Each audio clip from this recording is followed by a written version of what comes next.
work you're about to see. But we realize that this is just the beginning and that there's other input to be had. But I do want you to know that we've studied your campus very closely and have come to respect it and the people who are on the campus. You have some positively great things here, and we're just so honored and excited to show you what we found. Perfect. We were going to say a little something about what a master plan is and why one does one. Maybe it should sort of be obvious, but a few generalities. Opportunities occur, problems crop up. There are all kinds of things that go on in a campus with as many people, as many departments, as many agendas as a place like this. Cities operate without master plans at their peril.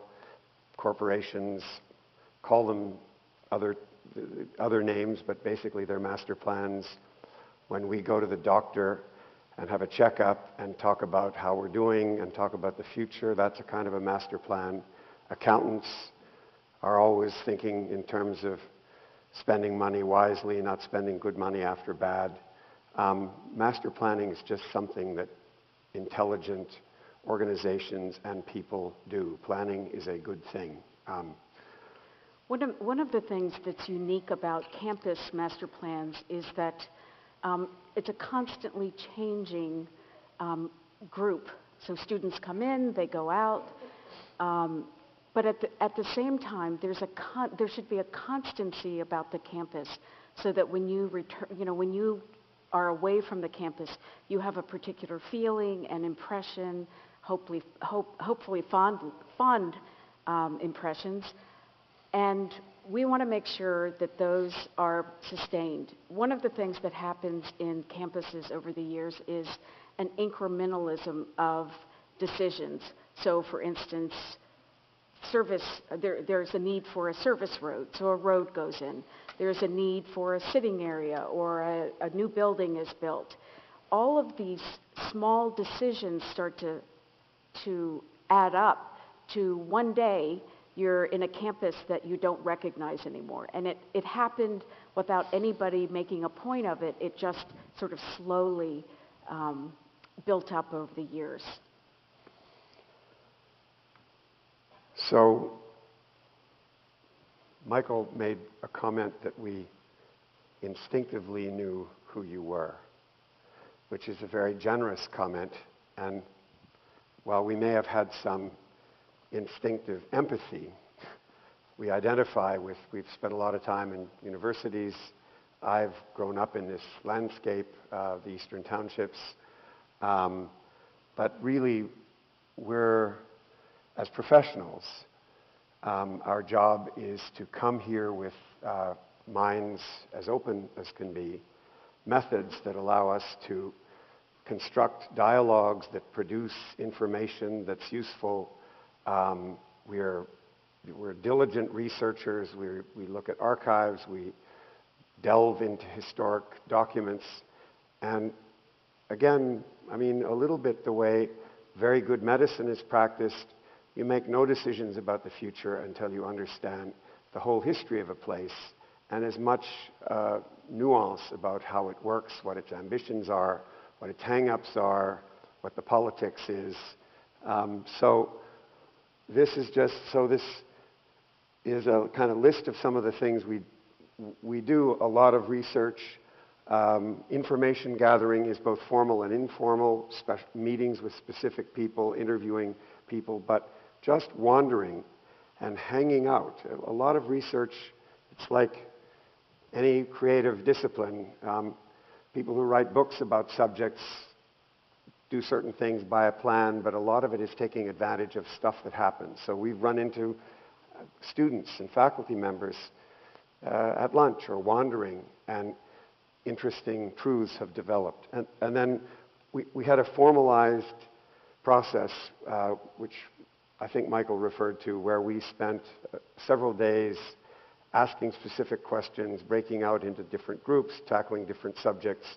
And all of our thinking is based on the data that we have gathered, and we'll try and take you through that. So, okay.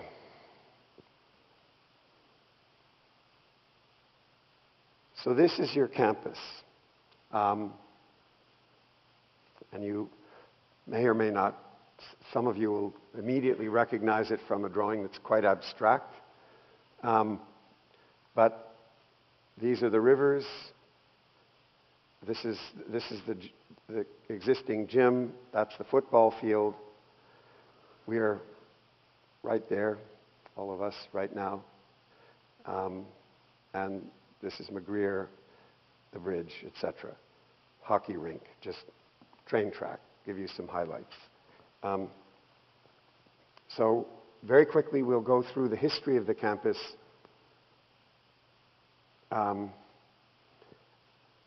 was going to ask why and answer why, but let's just go through it and see whether it makes sense that we did it. So in the half century, from the beginnings in 1846 to 1900, which coincided with the pervasive development of railway travel in Canada and in the U.S. I don't know when the train came out here, but the train went across Canada for the first time in 1889, and the train came to Sherbrooke. I mean, you used to travel from Montreal to Sherbrooke and even Montreal to Boston on a stagecoach when Bishop's was founded. So this was the Industrial Revolution sort of leaking out into the eastern townships, and Sherbrooke was developing as a fantastic industrial center because of the power that was available in the rivers. But 6 buildings, 14% of the campus that you have happened in a half a century from 1846, a bit more, to 1900. 1900 to 1925, 2 buildings, not much stuff. I think this was a house for the president, and I don't remember exactly what that wing was built for, but 6,000 square feet. I don't know, this room might be about that size. Not much happened in a quarter century. 1925 to 1950, like many places in North America, very, very little happened. 2 wars, a depression, a lot of atmosphere that made people not actually be able to focus on improving their lives, on doing much. So interesting, a little bit happens in a quarter century. Nothing, really. Campus grows not a bit. And then, boom, 1950 to 1975, 21 buildings, as Laura pointed out to me, almost a building a year for 25 years. The centennial, Canada's centennial, 1967, lots of money to spend on culture. I think this theater had something to do with that impetus. And not to put too fine a point on it, 74% of your campus was built in that very short period of time. Since then, back to not much.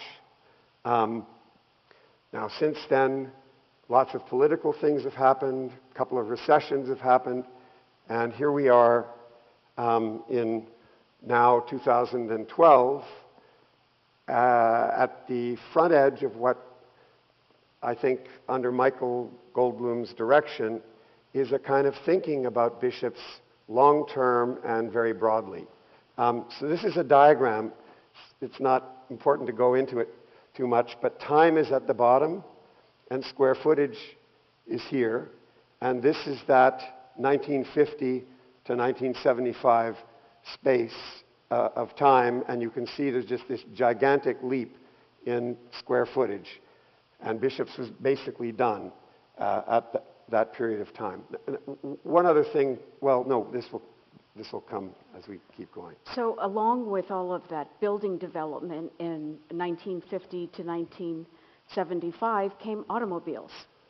And many roads were built to allow easy access through the campus. But I think as I look at it, there's not a real pattern here, again, that incrementalism kind of creeps up. So a building is built, a road is built. And what's the accretion over the years is that you end up with kind of very small landscape spaces. Fortunately, the old quad has kind of kept development out of it and remains one of the pure spaces. But you have almost just over 6 kilometers of road. About 11 acres covers your campus.